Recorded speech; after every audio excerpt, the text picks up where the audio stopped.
Ikaw ang naglagay ng switch doon. Paano mo yan bubuksan? Paano bubuksan?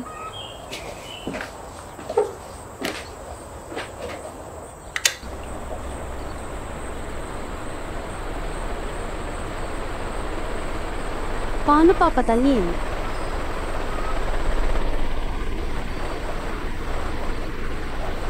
Tara.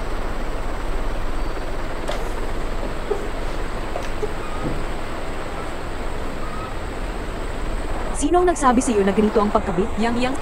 Sabi niya, pag nilagay ang switch doon, makakatipid sa kawad. Anong problema?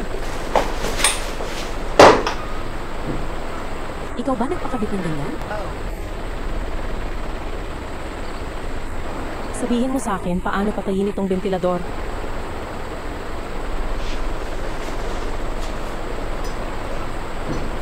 Yun.